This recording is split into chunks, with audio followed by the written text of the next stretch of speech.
Hello, listeners. How are you? This is Jim the Keys Bartender coming to you from, Key Largo. I'd like to say hello to all the listeners out there. Thank you for coming back from all over. It's amazing. Once you consider how, I guess started out with radio when, AM radios, when signals could bounce around off clouds and, the AM radio can travel. The signal can travel a little longer than the FM radio because of the propagation, the wave propagation. So you used to have powerful radio stations that could reach hundreds of miles. And there's a song by, what was it, from Devo maybe, Mexican radio, but. Mexico didn't have a regulation for how powerful radio stations could be. So there were a lot of Americans that would go over the border to Mexico and they just pump out these huge signals on these stations. They have all crazy shit. They could advertise whatever they want. They weren't restricted by U.S. laws because they were broadcasting from Mexico into the United States. And so they can make all these crazy shit would happen on Mexican radio and stuff like that. Not because it was Mexican, because they decided not to regulate the airways the way we did. Much like the internet is now, right? So I can say fuck, shit, poop, all that stuff. So it's interesting. And somebody says, you don't have to do that, Jim. You don't have to curse. I've heard you talk for long intervals of time, and you didn't need to curse. Well, I like the every so often I like to be able to drop a little F note here and there. I am from Philadelphia originally, and that's what I do. And it's like I hear from a lot of other people, fuck is just a word. I use it as an exclamatory. It's much like an exclamation mark. Shit, goddamn, all that stuff. It's not, I'm not damning God. I'm not taking a shit. I'm not fucking somebody. It's just an interrogative. And it doesn't mean anymore. And sometimes people can say the most foul things without saying any of these words that are explicit. You can, in innuendo, you can be very provocative, very vulgar. It depends on your intent. And my intent is not to do that. It's not meant to insult or be bawdy or any of those things. But today I wanted to talk about, first I'll start into one of my regulars, Howard Saunders. Feature him today. He's a great guy. I'm not going to say anything negative about Howard. He comes into the catch on a regular basis, helps us out. He does a lot of big jobs for the owners of the catch, and he's also become a very good friend. Nice guy. And Howard and I, he's my, as we call each other, he's my brother from another mother. And topically, we look very different, but we're a lot alike. We get each other, So Howard, he's a couple years older, just maybe, 8 years older than me? Something like that. 65, so he's 7 years older than me. But in some ways, because he's a grandfather, I defer to Howard, even though he's not that much older than me. So we talk about things every so often. But one of the things is I got into a conversation about the jukebox at the catch. And I said to him, the amazing thing about jukeboxes today, because we were talking about jukeboxes and, how he talked about how great it was that this jukebox had, 100 singles in it or 200 singles in it. And I said, that jukebox over there has hundreds of thousands, if not unlimited. Because from my understanding, it's connected to the internet. And the pool of music, when they pay for it, they're paying for the use of that song when you pay for the jukebox thing, right? So I told him, I said, so almost fundamentally every song that's licensed can be played. And even some traditional songs that are, just like on Amazon, when you go to Amazon, for case in point, when you go to Amazon, the reading portion of Amazon, there are books they don't charge for. Like the collected works of William Shakespeare. Or if you want to read Sir Arthur Conan Doyle. There are two I know that aren't still under patent or copyright. They don't have copyright protections. I mean, certain editions might, but you can read most of the classic there, Jane Austen, whatever, because there's no existing copyright. And when it comes to songs, when a jukebox should pay. I mean, I imagine the big ones do. These internet ones, they pay an ASCAP fee or whatever fee it is. If someone pays, I hope they get a decent amount, but they're pretty much paying almost 65 cents for one song. If it's 2 credits for one song and you get 3 credits or 2 credits for $1, it's $1 or something. They should at least get, the artist should, whoever owns the song should get 10%, you think. It's time it's played. That's got to be pretty good, for some of the big songs like Rolling Stones, anything. Anybody owns a Beatles song, you just, every time someone plays it on a jukebox, country western song, whatever fucking song. So, Howard, we were looking for one guy. It was an artist named T.K. Soul. T.K. Soul. I think it's spelled, I don't know if it's S-O-U-L or S-O-L-E. But Howard had a favorite song, and he told me about it. Looking for a Lady. And he was describing the song to me. It was funny. Because he says, I love this song. And Howard happens to be African American, right? So I grew up. I probably grew up among a lot, enough to be able to relate, I guess. But he was talking about this song, and I think Howard may have said to me, I want to paraphrase it. It's like you were in prison for a while, and you get out, and you're looking for a lady, and you're just really hoping to have a lady. And Howard, I said, I am almost certain there was a better way that is not T.K. Soul's song, Looking for a Lady, is not about a guy who is real horny, it could have been a guy who was in the Navy and he got off a boat and he was out to sea for like 6 months and he was looking for a lady. Sounds like a guy who's, Howard's portion was funny. I said, Howard, that sounds almost like you're stalking somebody. You're looking for a lady. I'm stalking a lady. I said, I bet T.K. Soul meant he's looking for the lady. He said, but if he says if he was looking for the lady, wouldn't he call it looking for a lady? I said, because you know what? It probably sounds better for looking for a lady. That's what I said, and then that's my point. I would say T.K. Soul was not looking for that. But it turned out that song is not on the jukebox. They got other songs by T.K. Soul, and they don't have Looking for a Lady. And someday I'd like to get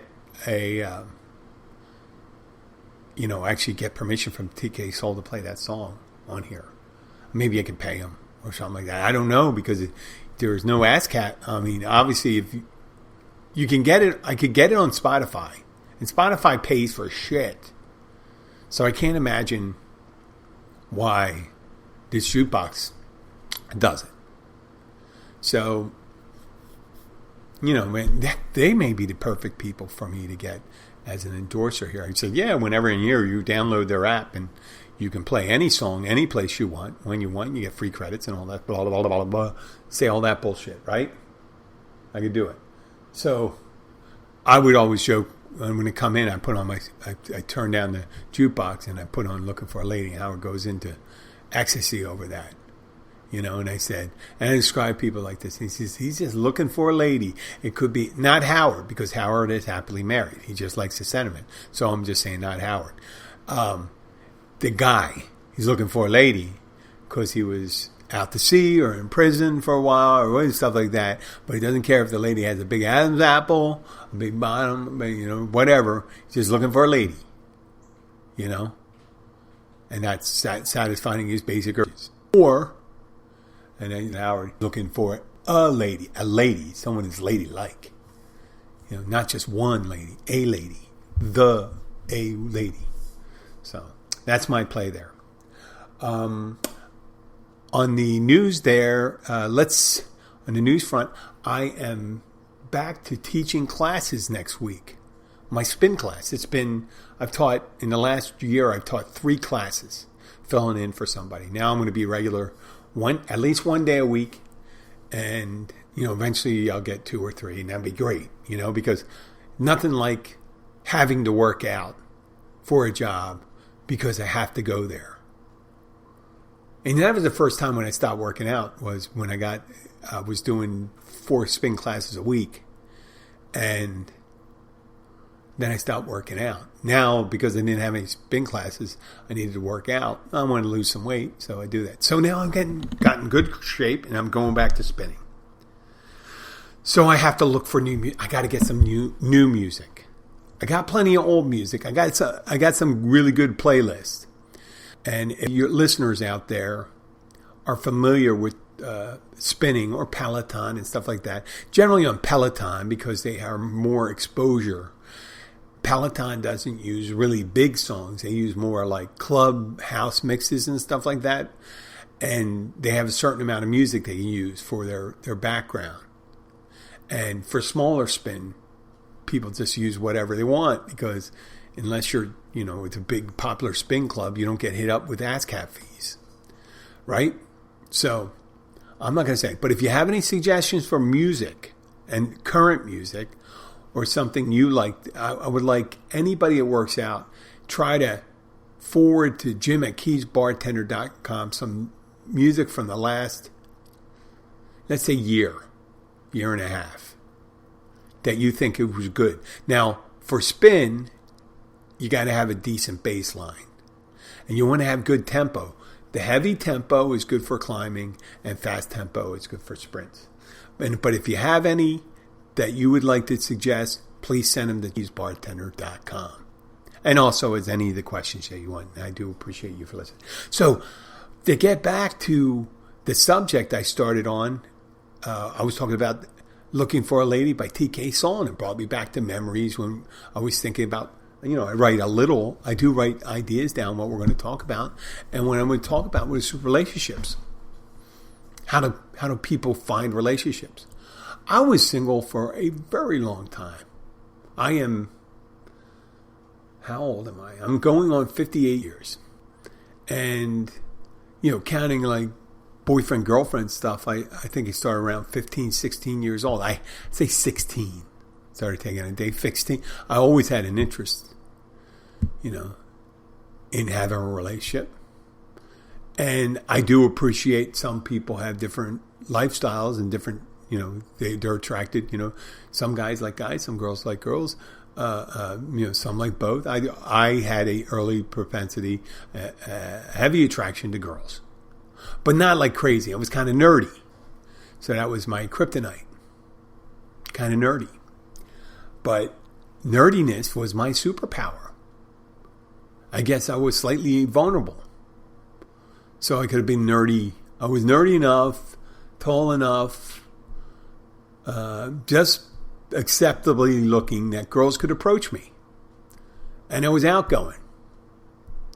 I'm kind of nerdy, kind of somewhat physical, and played some little sports and stuff like that. But traditionally, I was kind of like a cool. There was a song called "Cool Jerk," but I wasn't a jerk. I was kind of a nerd, but I was also kind of cool too, but not super cool. I'm not saying I was one of the cool kids, but before early on in high school, I was one of the guys that smoked pot, drank beer in the woods, but that was with a bunch of guys. Every so often we'd there were some girls would be around, but I never had the confidence when I was younger, and the confidence started coming along in high school. And even then, I think part of the attraction, I was really never sure of myself. You're never sure of yourself. I run into these young guys all the time, and I see the way they are around girls. They're never confident. If they had the confidence, some of these young guys are overconfident, or their overconfidence is kind of like a front because they're afraid really of being who they really want to be, you know? And then there's some of the nerdy ones that are being the way they don't want to be, and they don't think people will like that. So there's all different types, and there's guys that are just generally, and the same as goes for girls, that generally assholes, and they are who they are, and sometimes they let people know who they are, or they pretend not to be the asshole until you're really close to them. But this isn't that kind of show where we're talking about those people. We're just talking about meeting people right now. Looking for a lady. So I came down here in 2007. I told you a brief history of myself before. I was leaving a marriage. I was married for 6 years. And I got separated from my wife. Didn't have any kids. So we didn't have this custody battle or anything like that. And she ended up within a year being with someone else, and eventually 2 years later being married and having a kid. Which is great. This is not about disparaging her. This is about that I was single for a very long time. I was engaged a couple times before then. So, I'm 57. That was 20 years. So that was 37 to 44. I was married. And then again, I was single for about 3 years. Then met Abby.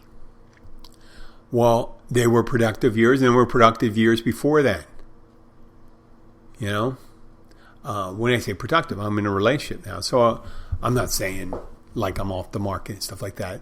It's a fortune to get a little older. I can summon a lot of energy to go to the gym and work out. My goal for working out right now is just to be healthy and be able to work. Is not to attract women. Though the byproduct, I want to look good for my lady. Yes. My lady. I don't have to go looking for a lady, but so that's a byproduct. I like to look good for that. I like to be healthy for my family. Part of it is ego because as I'm back to spin instructor, so now I don't have someone leaning over to Abby like they did 3-4 years ago. And, one of the snowbirds that came down here to one of my classes after not seeing me for 6 months said, "Abby, what are you feeding him?" Because I had put some weight. I had my dad body. And that's not bad for a guy in his 50s. But I'm a spin instructor. So I'm held to a much higher standard. Yeah. Otherwise, I go, look at that guy. He's a spin instructor. I'm projecting. I could be whoever I want to be, right? So I'm not going to body shame anybody in this episode. But what I'm saying, I was single for a long time. I knew how to meet ladies. Didn't have a problem. But I came down here in 2007, newly separated. And so being out the market in 6 years, I still knew how to talk to girls and ladies and women. I say girls. When I say girls, even when I was newly single and I was 44, my young side for me was 30s, right? It was 30s. And it's still, that was youngs for me. I never really liked dating anybody much more than 8 years younger than me. That's when I'm talking about when I was in my 30s. I really, it was 21. When I got to 21, I liked 21. I liked 22. I didn't really care if someone was a couple years older than me. And when I got to 25, 26, I definitely liked them to be more than 21. So as I got, I liked them to be older. I wasn't looking for younger. That was my point of my conversation. But other than that, I didn't have a type. Obviously, I want to be physically attracted to her. I wanted them to be nice. But I had a pretty wide range. I didn't have compulsion for skin tone, hair tone, hair quality, eyes, short, tall. Though I knew since I'm 6'4", I had a better chance because a lot of guys didn't go after tall girls. So that just was, when you're dating and you're not necessarily looking for a lady or the lady, you just want to date, you look for whatever, right? Whatever you're attracted to. And I knew I was having really high success with taller girls. Some smart girls like me, girls that like to laugh. I was pretty decent with that. And obviously I'm not saying I didn't realize I wasn't comfortable in my looks. I was told I was handsome. I don't know. I always thought I was like an ordinary guy. I always thought I was an ordinary guy. I was ugly as an ordinary guy. So I came down here in 2007. Here's Anna. And my buddy got me a job at a restaurant. And I'm thinking, okay. And I don't know if it was my behavior or just my reputation following me. So this guy at the time was my best friend for years. We were friends for over 20 years when I came down here. So we met when we were in our mid-20s. First thing he says to me, he goes, listen, don't think you're going to meet a lot of girls down here. It's not that kind of place down here. Now, he could have been saying that because I was living with him. He had a sailboat. I lived in the aft cabin. He had the bow cabin, the master. But it was still decent. It was a cabin on a sailboat. And we were in a port. We were in a little port. What do we say, a port? A marina that had nice little accommodations there and stuff like that. Showers, restrooms, and washer and dryer and all that stuff. That was great, the marina, right? So I was there for a couple of months, and I guess he was saying, you're not going to meet any girls, you're going to have to go someplace else, or blah, blah, blah, blah. And I said, and I'm looking at him, but we're bartenders. Now, I couldn't come and take a look at myself. I don't really know. I was newly single, and I thought, wow, I wasn't really ready to hop into any relationship, but I wasn't against it either. It was nice to, have someone to appreciate you again. Come down here, and I was, couple weeks, I'm fine, and all of a sudden I met a Pilates instructor, and I stayed at her for a couple months. All right? And when the first time I took her out, I met her on a beach. I borrowed my buddy's Jeep. He says, what do you need it for? Oh, I got a date. He goes, who? A Pilates instructor. Where'd you meet her? I said, at the bar. And he goes, you ask her out from the bar to go to the beach? I said, no. And told him the whole story. I met her at the bar. She was supposed to meet, she was supposed to be a blind date kind of hookup. Girlfriend, older, was supposed to be for me, and she's 29, a Pilates instructor. She was supposed to be for this other guy I worked for, the manager of the place. It turned out she kind of liked me. You know that. I said, well, I went to the supermarket. I'm shopping. And he's going down the aisle, and while I'm there, I see one aisle. I see the girl that was at the gym, and she noticed me, and because it was one of these things, it wasn't a very busy supermarket, and I was immediately, just staring at this girl. I was kind of recognizing. She turned around, and she goes, Jim, and I go, well, and we started talking, and then the funny thing happened. They started shutting down the lights progressively as we were going through the stores. The store, different aisle, because they were closing it down. Everyone had to grab what they were shopping. And I was just getting a couple things. She was single too, so she was only getting a couple things. We kept on running into the next aisle together. And we ended up in one aisle, and she goes, what are you doing today? Are you off today? I said, yeah. She goes, you want to go to the beach? And that's when I ended up going to the beach. And that's how I met her. Now, on a island and stuff like that, and then all this other things, and then I went to the gym, and I had my own agenda for meeting people, right? My own agenda, my own strategy. My own strategy was being welcoming, smiling, introducing myself, asking someone's name, stuff like that, and then if they responded, and when they talk to you, talk to them some more. You find out some information, then you take the next step. It could be coffee, could be out, something else. So that always seemed to work for me. I wasn't big, for the kill right away, but I guess I was more in like the 80 percentile of doing it, and I kind of finessed it. That's what I think. I kind of finessed it. I was, more friendly in the beginning, and then I'd like to see what would develop with the friendship. If it goes to be a friend, his friend, you can see someone as a friend. That's great. But then you have, other girls that want to see you romantically. I'd find that out in, sometimes in the first couple minutes. I could find out just the way they laugh and all that stuff. But I was understanding that the keys were like small towns everywhere. They just know you have a certain type of person down here, and you have people that are down here. So when everybody's new in town, you have to get kind of your bona fides, because you just don't want to hook up with someone no one knows. The stranger, the new kid in town. Remember the Eagles song, New Kid in Town? And, some people want a known quantity. But the problem with the known quantity is in small towns and stuff like that, you know what they've been with and what they've been up to, who they've been with. You know their exes, right? And you know a history of it. And you hear good stuff and bad stuff about that person.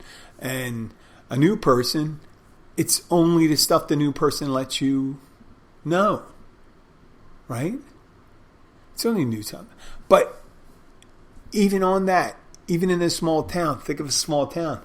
People inside a small town has like small communities like this. And when I say small communities, maybe my community is big compared to some of you listeners.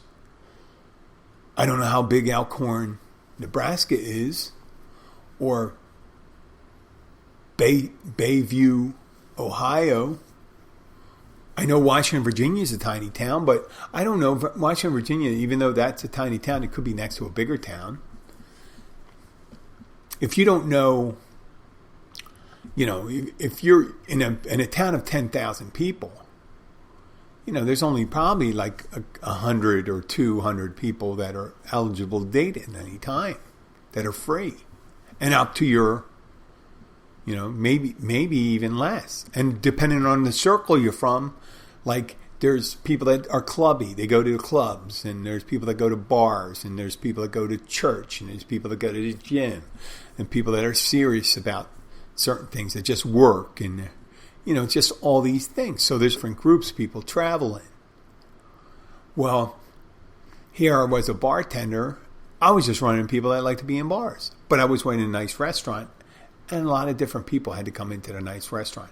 There was being a bartender in a club, even though a fun place like the Caribbean Club is a fun place, but the people that go to Caribbean Club normally on a regular basis are people that like going to a Caribbean Club. There's no food there and stuff like that. It's a party place. It's bands. It's a good time. It's a good time to go there, but it's not for everyone, right? It's fun. It's a fun place, and there's a lot of fun places, but I was only meeting those people. And when I I got here in 2007, in August of that year, I got sober for 7 years. Then my circle got bigger. I was in a small town.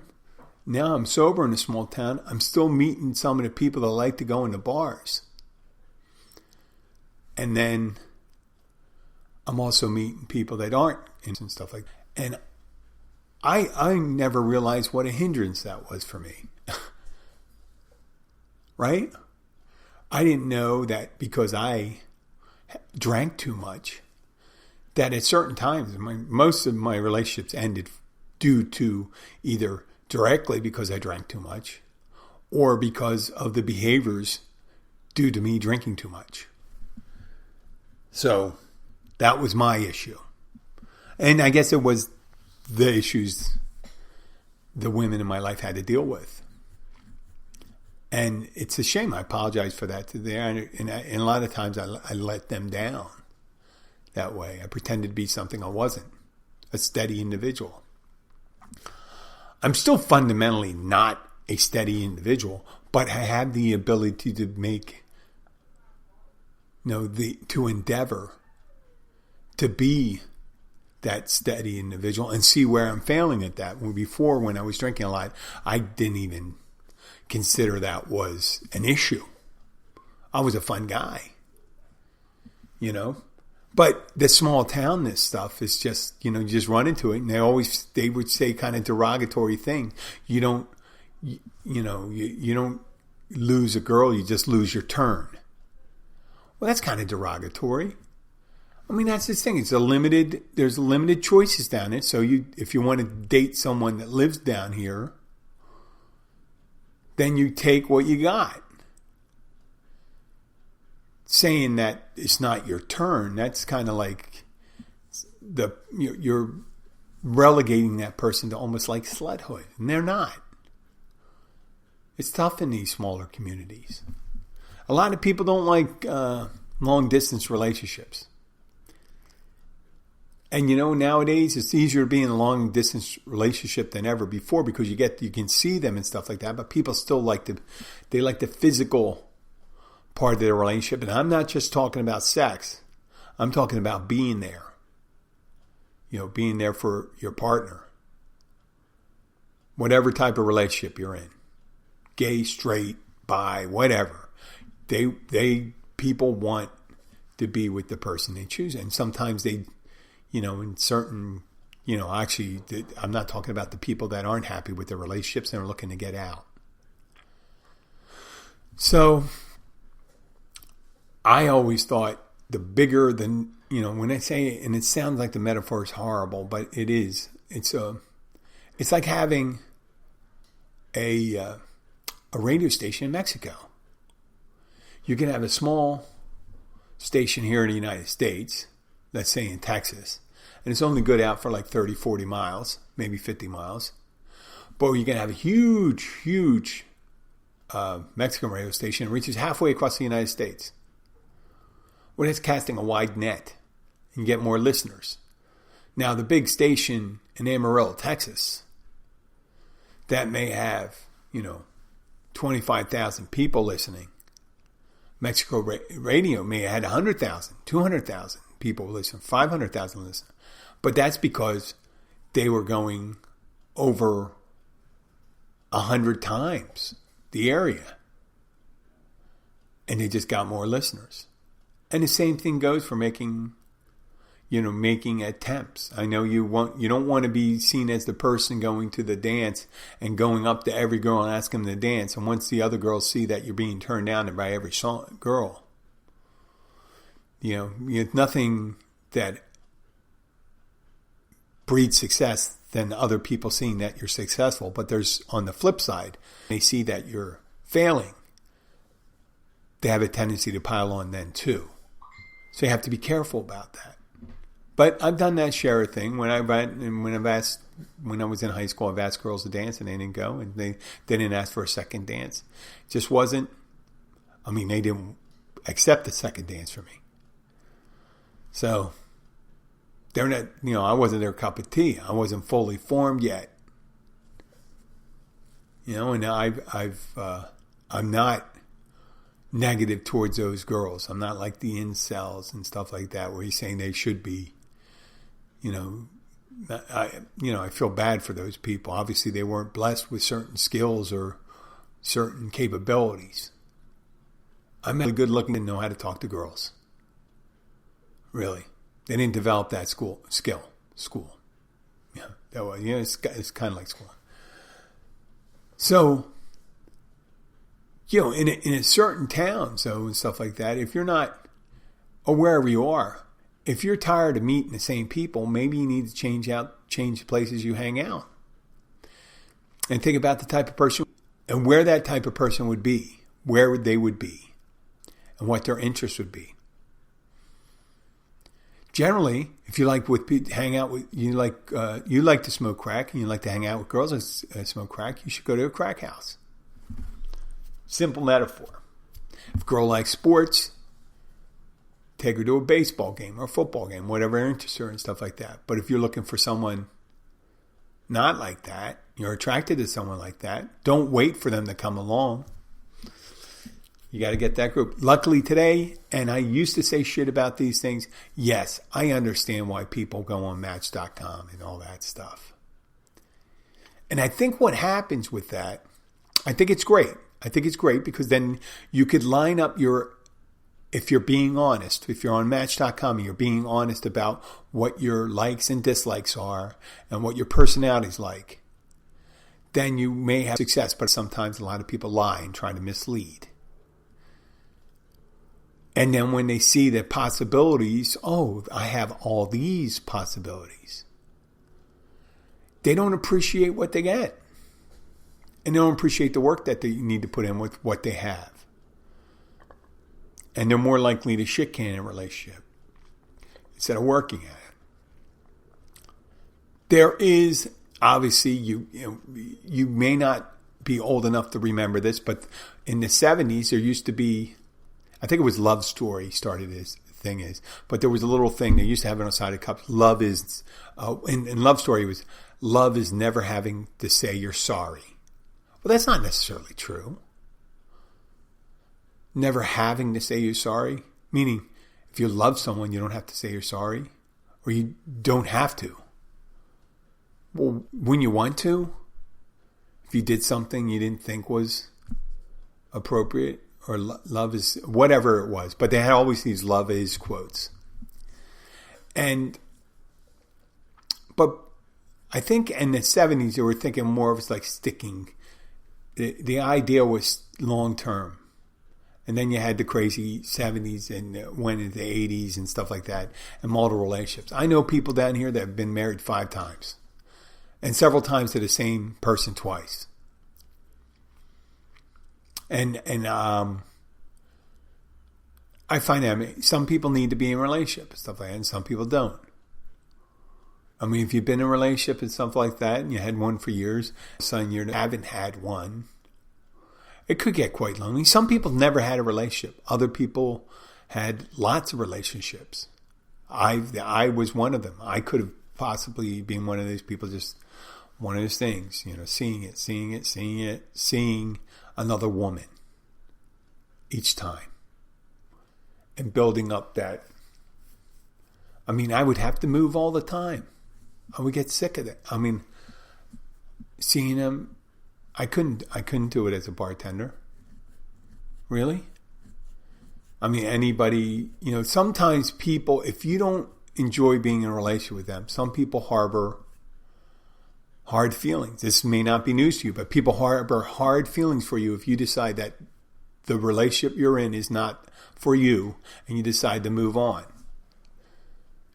And that person may decide, listen, we just don't get along. We fight all the time.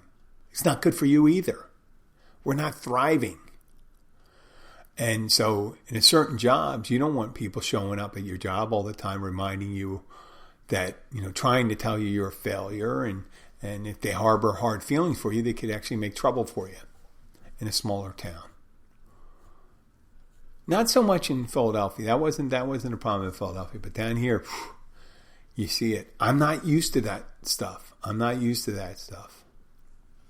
And luckily, I wasn't that active for that many years down here. I don't know that. So it's kind of like that other saying, don't shit where you eat. Right? You don't want to be one of those people, if you don't want to be seen as a Lothario, gigolo, or, a male slut. Right? I mean, yeah, this thing's like, it may seem cool when you're in a relationship, guys, but I'm telling you, no woman would trust you. I had that in Philadelphia. No woman really trusted me in Philadelphia. They knew I was kind of sneaky, a sneaky Pete. I don't like, no insult to Pete's out there, but that's just what they call them. So, the point was that sometimes the effort of making a relationship work, and if it works, it works. I'm not saying you can't change somebody, and if someone's not willing to try, it's not worth it either. But if both of them work at it, and both of them have reasonable success and reach common ground many times, because you're always going to, every so often, you're going to have a disagreement. And there's going to be a frustration. And that frustration will work itself out as an argument because you're most comfortable with that person. They know you already, so you can lose your shit around them. People don't lose their shit as much around new people. I mean, why would you want to advertise? Sometimes people only lose their shit around new people. I think that's sign of disingenuous, because I don't give a shit about them. They're never going to see me. So that's that. Now, on another story,